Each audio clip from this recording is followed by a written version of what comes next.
vidéo et aujourd'hui c'est une vidéo un peu spéciale parce qu'on va simplement parler d'un livre que j'ai lu qui s'appelle Eat Like Animals et je voulais tout simplement faire une vidéo dessus parce que je l'ai trouvé vraiment passionnant. Donc commençons tout de suite. Donc alors je vais un peu te dire comment va se dérouler cette vidéo parce qu'elle va être un peu longue. Donc déjà je te conseille de prendre de quoi manger, de quoi boire, de te poser tranquillement, prendre des notes aussi si tu veux parce que ça va être plus ou moins intéressant je pense. Et donc je vais d'abord commencer par une légère introduction pour te dire en gros de quoi parle le livre et quelle est sa problématique si tu veux. Ensuite on va tout simplement voir comment on a découvert qu'on avait 5 appétits, ensuite l'influence de notre environnement et comme troisième partie, comment entre guillemets régler cette épidémie d'obésité et enfin mon avis, comment j'ai ressenti, etc. Pourquoi j'ai choisi ce livre, etc. Donc commençons tout de suite.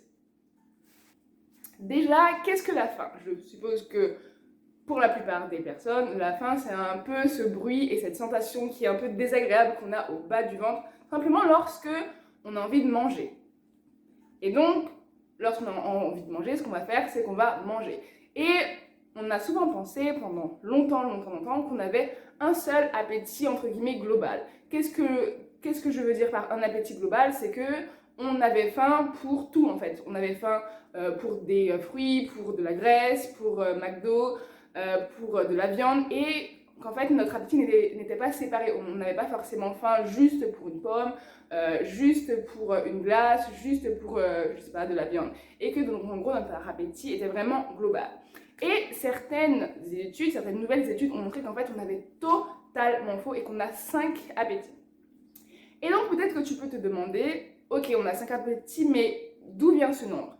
Et bien c'est très simple, en fait tout commence avec un babouin nommé Sally. Alors en fait si tu veux il y a certains scientifiques qui un jour ils se sont demandé comment les animaux choisissent leur nourriture et qu'est-ce qui arrive s'ils ne mangent pas, entre guillemets, ce qu'ils devraient manger.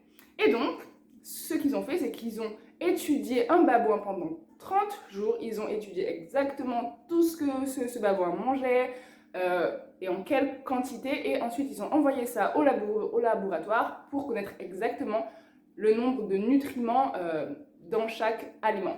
Et ce qu'ils ont remarqué, c'est que ce babouin qui s'appelle Sally a une alimentation super diversifiée. Qu'est-ce que je veux dire par là? C'est que sur les 30 jours, elle a mangé à peu près 85 types d'aliments différents ou aliments différents, ce qui est énorme quand même. Je pense que c'est plutôt cool. Et d'ailleurs, je vais te faire remarquer une petite chose, je ne sais pas si tu le sais, mais il me semble que c'est au Japon, on dit qu'il faut manger 90 aliments différents. Donc voilà, c'est une petite parenthèse, mais parenthèse qui me semblait quand même intéressante. Grâce à toutes ces données, ils ont pu faire simplement un graphique, un graphique qui comparait la quantité de sucre et de gras par rapport à la quantité de protéines, et ils ont remarqué que de jour en jour, même si l'alimentation de Sally, comment dire, changeait drastiquement de jour en jour. Qu'est-ce que je veux dire par là? C'est simplement que, disons, un jour, elle peut manger énormément de sucre et l'autre jour, énormément de gras et l'autre jour, énormément de protéines ou inversement. Et que malgré ça, elle avait tout le temps un même ratio qui était proche de 4:1. Bizarrement, ce ratio correspond pratiquement à ce qui est considéré idéal pour un babouin de la taille de Sally. Et donc, on peut se demander, mais comment un babouin qui n'a normalement, je pense, jamais étudié la nutrition peut choisir sa nourriture si précisément, sans calcul, sans compter ses calories, sans formule spéciale ou sans ordinateur? Et donc, pour répondre à cette question, des scientifiques ont décidé de faire une expérience en utilisant tout simplement des criquets. Et pourquoi ils ont utilisé les criquets spécialement? Simplement parce que les criquets sont des animaux gloutons. Et donc, vu qu'ils sont gloutons, on se dit que tout simplement, ils vont manger autant qu'ils veulent et que donc, ils vont vraiment s'arrêter de manger. Et lorsque c'est suffisant en fait.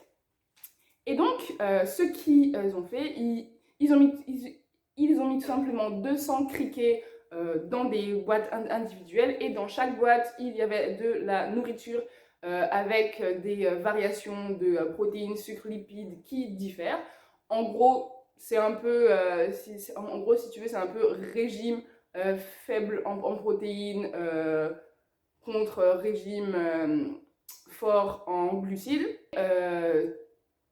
Et donc, les criquets pouvaient manger autant qu'ils voulaient, mais seulement de cet aliment précis. Donc, prenons un exemple. Disons que l'aliment, c'est une pomme et l'autre, c'est, je sais pas, un steak. Bon, je pense pas que les criquets mangent des steaks, mais bon, c'est pas grave. C'est juste pour t'expliquer. Et bien, pendant 30 jours, il peut manger, je sais pas, disons, 50 tonnes de pommes et l'autre, il peut manger 70 tonnes de steak. Il peut manger vraiment autant qu'il veut, mais seulement d'un seul aliment ou d'une seule catégorie d'aliments.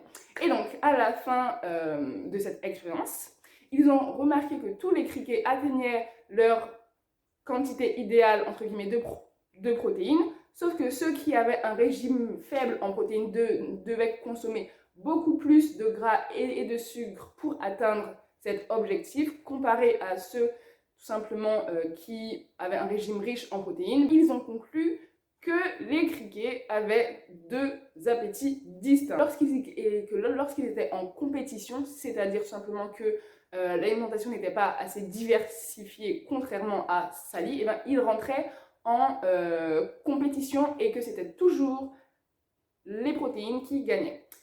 Et donc là, ok, 110, ok, super, on a deux appétits, d'accord. Mais d'où viennent les 5 autres appétits? Et bien tout simplement, ils ont fait d'autres analyses, d'autres expériences que je ne vais pas expliquer là, sinon la vidéo prendrait, je sais pas, 1 heure ou même 2 heures.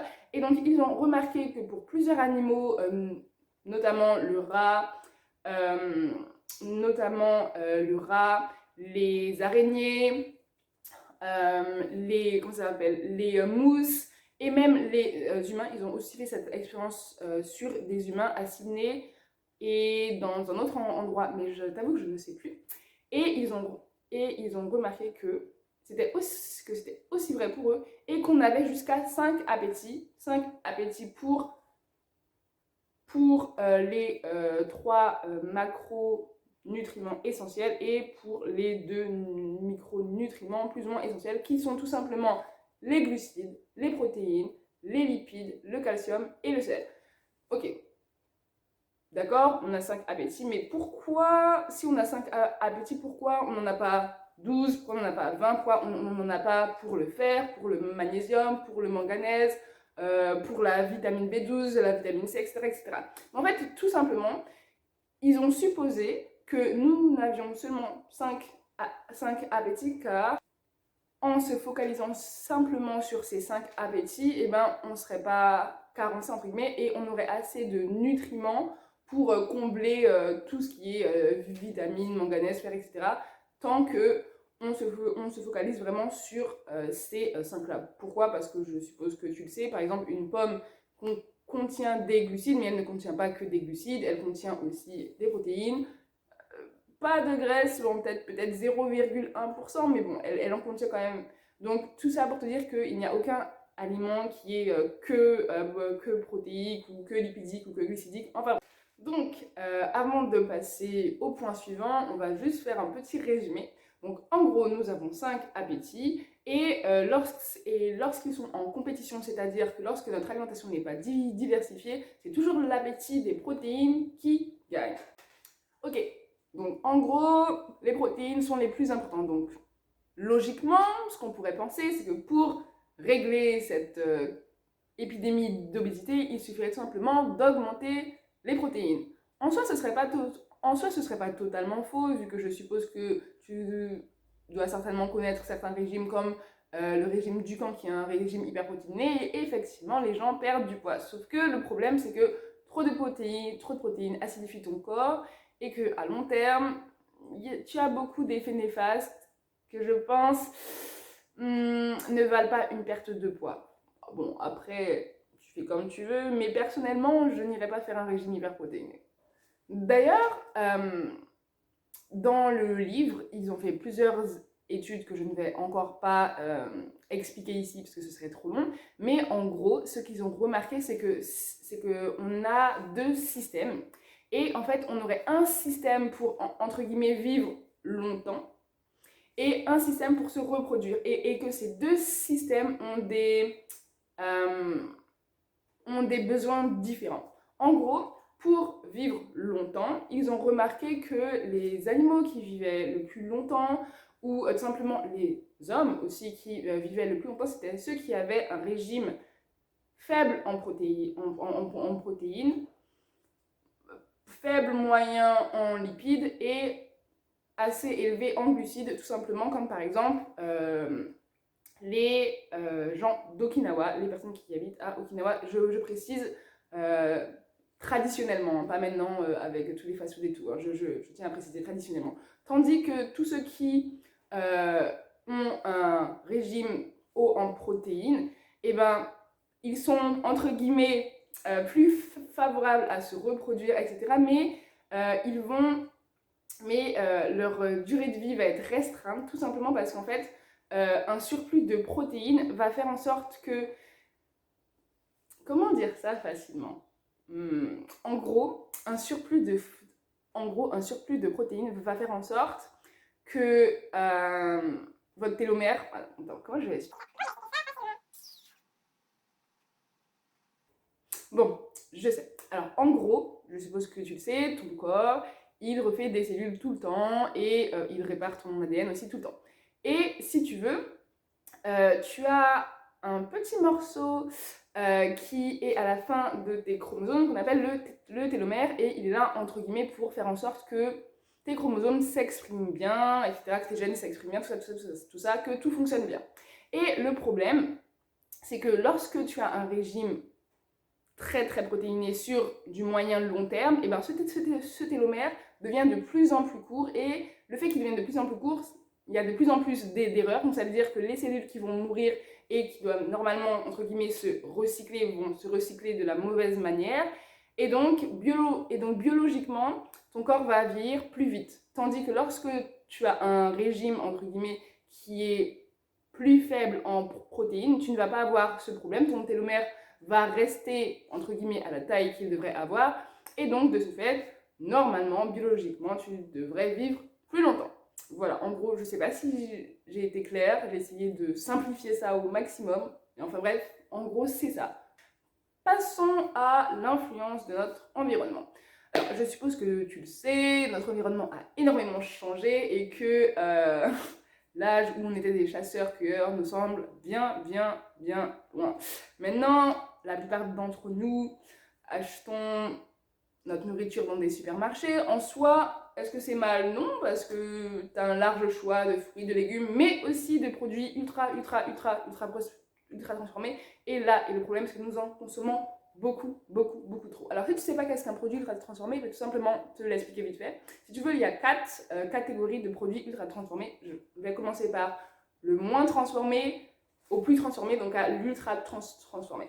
Donc alors, un produit le moins transformé possible, c'est par exemple lorsque tu vas sécher ton produit. Disons par exemple, tu vas faire de la viande séchée ou tu vas le cuire à l'eau, d'accord? Tu as effectivement fait une transformation dans le sens que ton produit n'est pas brut, mais c'est une transformation, comment dire, faible et assez traditionnelle. Je veux dire, même avant, on faisait de la viande séchée, tu cuisais peut-être tes légumes ou tes pommes de terre dans l'eau, donc en soi, rien n'a changé. Ça, c'est la première catégorie de produits transformés. Ensuite, il y a les produits qui sont un peu plus transformés. Et dans cette catégorie, en fait, tu peux mettre tous les condiments qui vont t'aider à préserver, en fait, la première catégorie ou tout simplement à lui donner un peu plus de goût. Donc, c'est tout ce qui va être le beurre, l'huile, les épices, etc. Et là encore, il n'y a rien de spécial, il n'y a rien de nouveau. Avant, on faisait ça aussi. Ensuite, on passe à la troisième catégorie, qui là est un peu plus transformée. Et en fait, cette catégorie, c'est un mélange de la catégorie 1 et de la catégorie 2, tout simplement pour encore augmenter la préservation de la première catégorie. Donc, c'est-à-dire, disons, tu vas mélanger quelque chose de simple. lorsque lorsque tu as des conserves, voilà, des conserves tout simplement, ben, tu mélanges un produit qui a été, je sais pas, par exemple, bouilli, qui a été séché, qui a été, comment dire, mis sous vide, qui a été fermenté, enfin bref, avec, par exemple, de l'huile ou tout simplement du gras pour qu'il se conserve mieux. Et enfin, tu as les produits ultra transformés, les produits en général que tu vas trouver au supermarché, que tu ne peux pas faire chez toi, du moins tu peux le faire chez toi, mais en général, les produits que tu fais chez toi ne sont pas ultra transformés, ils sont juste transformés. Et pour les plus, comment dire, transformés d'entre eux, ils peuvent être, allez, ultra transformés, mais pas ultra transformés.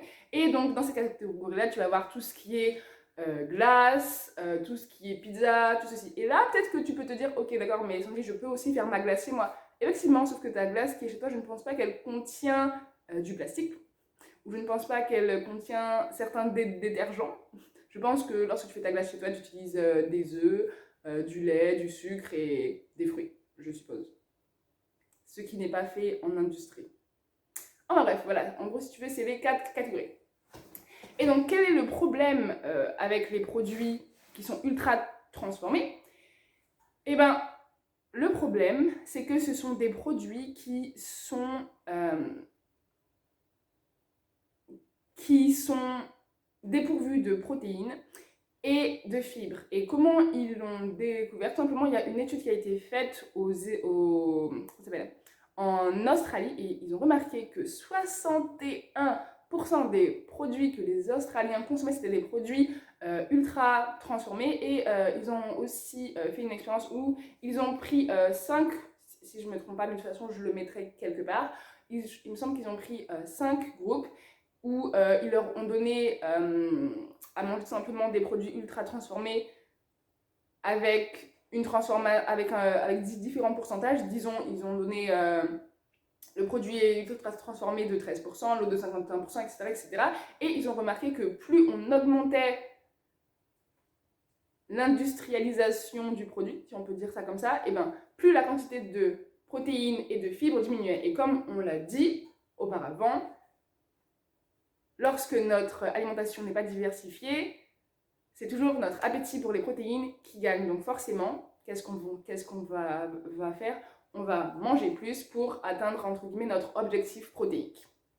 Et en plus, comme je viens de le dire, il y a peu de fibres et on sait tous que les fibres, ça nous aide tout simplement déjà à mieux digérer, tout simplement à avoir ce sentiment de satiété. Et le problème avec les produits ultra transformés, c'est que ça, comment dire, ça interfère avec notre mécanisme interne qui nous dit tout simplement, bon, là c'est bon Sandy, tu as assez mangé. Et donc ce qui fait qu'on mange.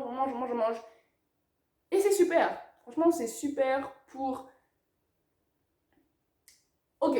Et donc là, peut-être que tu peux te dire, ok, donc en gros, la seule chose que j'ai à faire, c'est de manger moins de produits ultra transformés. Sauf que ce n'est pas si facile. Pourquoi? Parce que les industriels, les grands groupes alimentaires ont trouvé, comment dire, la formule un peu magique pour faire de plus en plus de profit.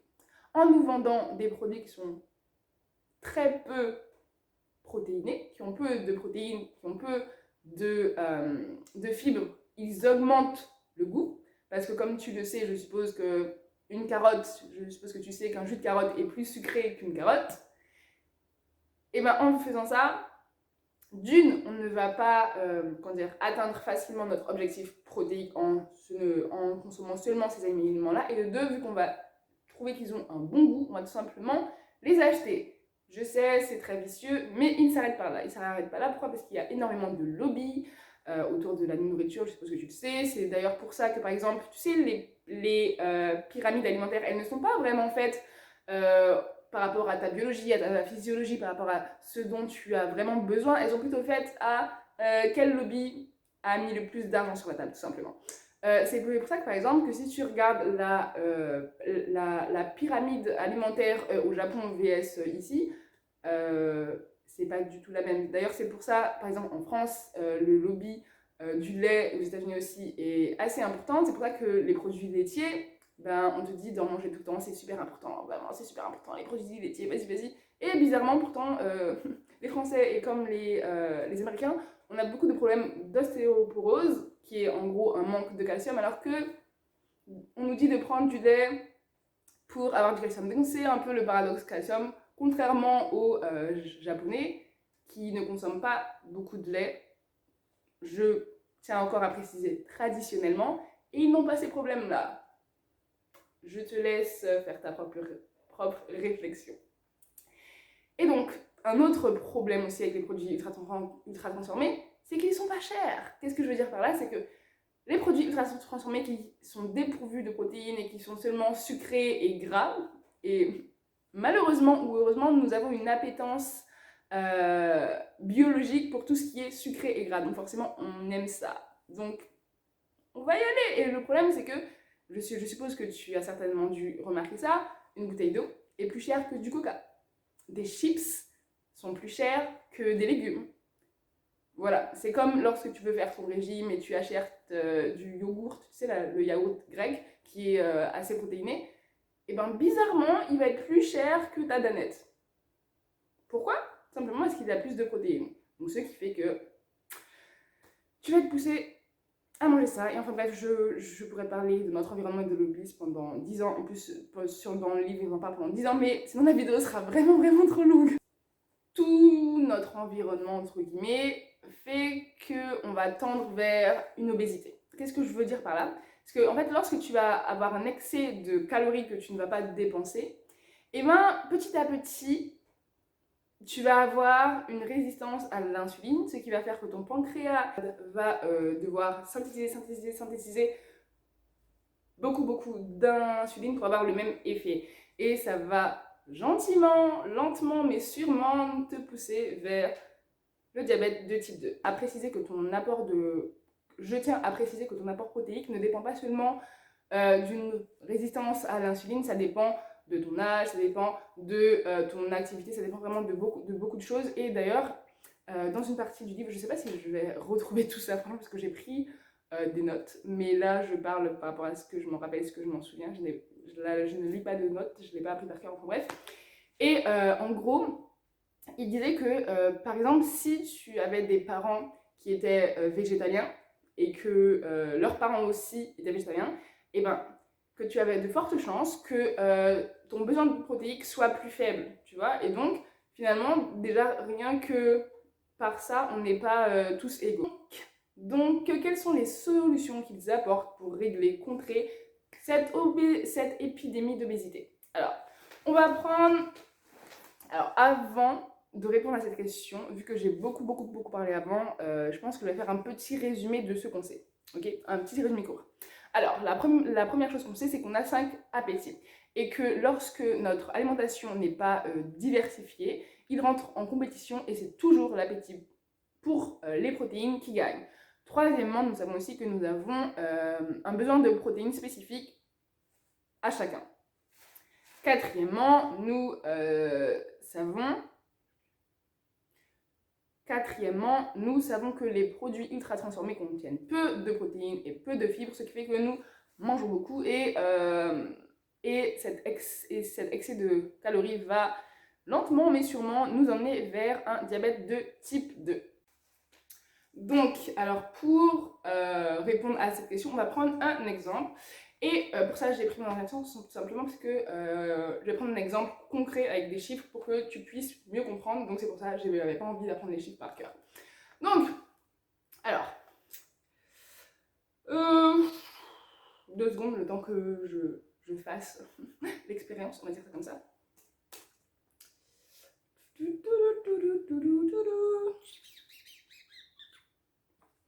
Donc c'est parti. Alors, on va prendre un exemple. Disons que on va prendre une dame qui s'appelle Marie, ok? C'est une dame qui fait 64 kilos et donc son IMC est de 25. Ça va, elle est pour l'instant normale, elle n'est pas en obésité ou en surpoids, il me semble. Et selon la formule d'Aris Benedict, qui est une formule tout simplement que tu peux trouver un peu partout sur internet pour calculer ton besoin protéique, elle aurait besoin de 15% de protéines, ce qui correspond à 70,5 grammes de protéines pour pour un apport calorique de 1800 calories. Sauf que de 1800 calories. Et donc, cette Marie a envie de perdre un peu de poids pour l'été, pour être en maillot de bain, tout ça, pour être un peu sucré. Sauf que le problème, c'est qu'elle rentre tard du travail et elle est fatiguée. Donc, malheureusement, elle se retrouve à aller dans son placard, prendre le premier paquet de chips qu'elle voit et pour se remonter le moral, un petit peu de sucre, allez, un petit peu de coca. Ce qui fait que la plupart du temps, elle mange des aliments qui sont ultra transformés. Évidemment, elle ne mange pas que ça, mais disons que c'est la majorité de son alimentation le soir.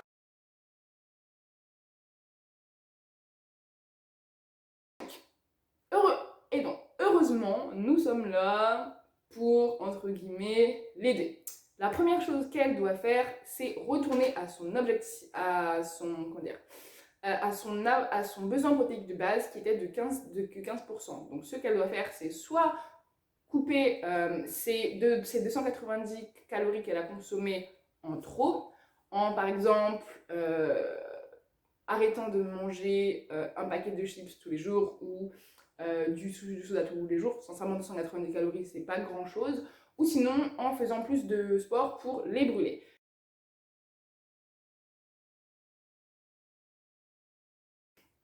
Un truc, peut-être que c'est pas assez clair ce que je dis, mais lorsque je dis que en coupant, disons, en diminuant ses calories en enlevant 510 calories, qu'elle va avoir 17% de protéines. Pourquoi je dis ça? Tout simplement parce qu'en fait, je pars du principe dans ce cas-là que son alimentation est basée sur des aliments ultra transformés. Donc c'est-à-dire que toutes les protéines qu'elle va manger vont être malheureusement diluées par ça. Mais si elle mange, entre guillemets, des aliments bruts, etc., son besoin de protéines ne va pas forcément augmenter. Est-ce que c'est clair? J'espère que c'est clair. Mais dans tous les cas, avec l'âge, quand elle sera un peu plus âgée, elle aura tout simplement besoin d'apporter plus de protéines. Pourquoi? Tout simplement parce que si elle ne veut pas avoir une diminution de sa masse musculaire, il faudra qu'elle augmente un peu ses besoins en protéines. Donc voilà, en gros, c'est leur solution principale. Et effectivement, après, il parle aussi d'écouter son corps, de manger plus ou moins brut et à la maison de préférence, d'éviter les aliments ultra transformés, ou sinon, lorsqu'on les mange, que ce ne soit pas simplement la base de notre alimentation. Et donc voilà, maintenant je vais tout simplement dire mon avis, comment je l'ai senti, qu'est-ce que j'aimais. Déjà, en fait, j'ai lu ce livre parce que j'avais un devoir à faire en anglais et je devais chercher un article. Et il y avait un article qui parlait de ça et j'ai tout de suite aimé l'article, donc j'ai tout de suite acheté le livre. Et donc, j'ai lu le livre très vite. En 2-3 jours, j'ai lu le livre et j'ai fait mon truc en anglais, voilà. Et ce que j'ai bien aimé, c'est que de manière scientifique, en fait, ils ont fait le lien avec différentes médecines qui sont plus traditionnelles et plus vieilles, si on peut dire ça. Par exemple, je sais pas si vous savez, mais je pense que si, dans la médecine traditionnelle chinoise et dans la médecine traditionnelle indienne, donc l'Ayurveda ou l'Ayurveda, je ne sais plus. En tout cas, la médecine traditionnelle indienne, et ben ils parlent des 5 saveurs. Et là, ils parlent des 5 appétits. Et donc, je me dis, est-ce que les 5 appétits ne correspondent pas aux 5 saveurs? En plus, ils disent qu'à chaque repas, il faudrait qu'on ait ces 5 saveurs-là justement pour être bien équilibré et ne pas trop manger en fait. Et que lorsqu'on a une fringale ou qu'on est fatigué ou quelque chose, c'est tout simplement parce qu'on a un déséquilibre par rapport à ces saveurs. Et donc, je me suis dit, ben, peut-être qu'aussi, on a aussi un déséquilibre par rapport à nos 5 appétits. Enfin bref, ça c'est moi qui le dis, ce n'est pas écrit dans le livre. Donc en gros, ce qu'il faudrait faire, selon eux, hein, je précise, pour résoudre cette épidémie d'obésité, il faudrait premièrement connaître nos besoins en protéines. Deuxièmement, réduire notre consommation d'aliments ultra transformés. Troisièmement, manger plus de fibres. Et quatrièmement, écouter plus en fait écouter plus notre ventre, si je peux dire ça comme ça, parce que je pense que tu le sais, mais notre ventre est un peu notre deuxième cerveau, donc voilà, il faut l'écouter. Ah oui, un autre truc que j'ai voulu dire, que j'ai complètement oublié de dire, c'est que lorsqu'ils ont parlé des produits ultra transformés, en fait ça m'a fait tilt. Parce que j'ai participé à la conférence d'Anthony Faraday, je ne sais pas si tu le connais, c'est lui, il a écrit un livre qui s'appelle Les aliments ultra transformés, et justement il dénonçait ça, et donc j'ai trouvé ça assez intéressant. Donc voilà, surtout n'hésitez pas à me dire comment vous avez trouvé, si vous avez trouvé ça intéressant, si vous avez lu ce livre, si vous étiez... Ok, j'ai commencé par tu, maintenant je finis par vous, enfin bref, si tu as aimé, qu'est-ce que tu en penses, enfin bref, n'hésite pas à me dire, et je suis vraiment encore désolée si la vidéo était trop longue ou si je n'ai pas été claire, surtout si je n'ai pas été claire, dites-le moi. Dans les commentaires, j'y répondrai avec grand plaisir. Et sur ce, ben voilà.